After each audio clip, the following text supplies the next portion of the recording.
윤석열 대통령이 취임하고 나서 공직기강 비서관실에서 사람이 자기를 찾아왔는데 명태균 사장 당신은 대선 때 세운 공이 크므로 윤석열 대통령과 영부인 김건희 여사의 이름을 말하고 다녀도 된다. 이름을 팔고 다녀도 된다. 이거 믿어지십니까? 결국은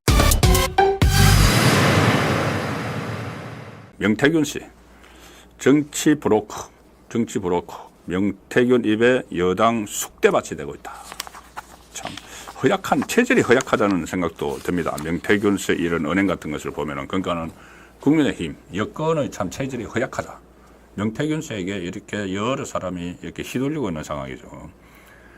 김건희 여사 공천 개입 의혹의 핵심 인물인 명태균 씨의 입에 여권이 술렁이고 있다. 대통령실이 윤석열 대통령 부부와 명태균 씨의 관계를 해명을 했죠. 한 두어 번 이제 그때 집에 찾아왔었다고. 국민의힘에서는 명태균 씨를 정치 브로커로 평가절하하며 거리두기에 나섰지만 연일 터져나오는 명시 폭로로 여권의 숙대밭이 된 분위기다. 정치권에 따르면 대통령실이 지난 8일 명태균 씨와 관련해서 첫 입장을 내놓은 후 그와 관련된 여권 인사들의 실명이 줄줄이 거론되고 있다. 뭐 일일이 지금 박안수 경남지사 이름도 나오고 이준석은 그전부터 뭐 아주 친한 사이로 알려져 있고 그러니까 그 윤 대통령 자택에 명태균 씨를 데려온 사람이 이준석과 박안수다 이렇게 하는데 이준석은 자기는 아니다 또 그렇게 하고 있고 뭐 여러 가지 논란들이 많이 있습니다. 명태균 씨와 관련해서. 그런데 저도 명태균 씨와 만난 적이 있습니다. 제가 영남일보 서울본부장으로 있을 때 뭐 취재를 겸해서 그때 뭐 여론조사 회사를 운영을 하죠. 명태균 씨가 만난 적이 있는데 뭐 개인적인 제가 평가를 드리는 것보다 여러 가지 이야기를 하죠. 명태균 씨가. 그 중에서 저는 정말 깜짝 놀란 말이 하나 있습니다. 무슨 자기가 검찰이 수사를 하면은 뭐 한 달 안에 뭐 탄핵된다. 뭐 이런 게 놀란 게 아니고 그런 거는 뭐 나중에 또 본인도 그거 뭐 농담이었다 하고 넘기려고 하고 하는데 그런 것은 내가 입을 열면은 나라가 발칵 뒤집힌다. 이렇게 이야기하는 사람도 옛날부터 많았습니다. 그런데 그게 아니고 말의 신뢰성에 대해서 자, 이 이야기를 했다고 하는데 했다고 보도가 됐는데 이게 과연 신뢰할 수 있는가? 자, 뭐라고 했냐면은 명태균 씨가 이 윤석열 대통령이 취임하고 나서 어느 날 공직기강 비서관실에서 사람이 자기를 찾아왔는데 그렇게 이야기를 하더랍니다.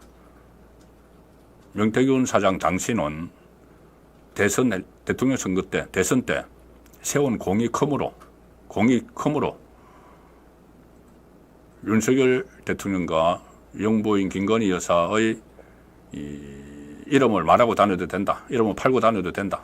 이렇게 이야기를 했다는 겁니다. 공직기강 비서관실 사람이. 이거 믿어지십니까? 공직기강 비서관실에서 이런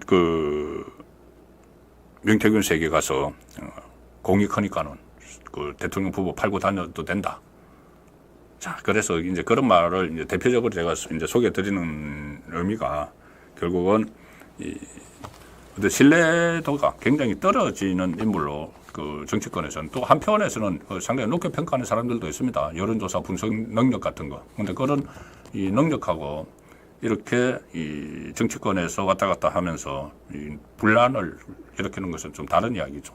그리고 또 좀 과장된 그런 이야기를 해서 여권 전체에 부담을 주는 인물이 되어 있습니다. 명태균 씨. 자, 여권 안에서 이렇게 뭐 논란들이 많은데 가장 중요한 거는 지금 이재명입니다. 저는 이재명과 조국 말씀드린 대로 그 국민의힘 지도부에서 적극적으로 나서서 조국에 대해서도 이 대법원 확정 판결을 조직하라고 촉구를 하고 재판부에 대해서도 신속한 재판을 계속 요구를 하고 이렇게 해야지 해서 최종 결론이 나와야지 이재명 같은 경우도 1, 2, 3심이 다 빨리 나와야지 이 상황이 정리가 되지 대법원 확정 판결 나오기 전까지는 굉장히 시끄러울 수밖에 없습니다. 11월 15일과 25일에 유죄 판결, 피선거권 박탈 이상의 유죄 판결이 나와도 물론 나오면 민주당에서 손절을 하겠다고 뭐 할 수도 있고 이재명에 대해서 여러 가지 변수들이 있지만 이재명은 그럴수록 더 혼란스럽게 만들 겁니다. 계속 혼란스럽게. 자기가 완전히 대표적에서 강제로 쫓겨나지 않는 한, 그러면 빨리 해결하는 방법은 재판을 빨리빨리 해서 진행을 해서, 지금 가령 예를 들어서 대장동, 백현동, 성남 FC, 유래 신도시 4가지로 막 묶어서 하고 있죠. 그러지 말고 4가지 묶어서 하되, 그러면은 유래 신도시는 11개월 동안 해서 심리가 끝났으니까는 그거 먼저 떼서 선고를 하고, 그 다음부터 지금 대장동 하고 있으니까 대장동 끝나면 또 선고하고, 그리고 1심 11월 달에 놓은 거, 이런 것도 선거법 같은 경우는 633 원칙, 6원 벌써 깨졌죠. 1심 6개월인데 지금 2년이 넘었죠. 그러니까 2심, 3심 3개월 안에 해서 빨리빨리 정리를 해야지 이 전국이 안정이 됩니다.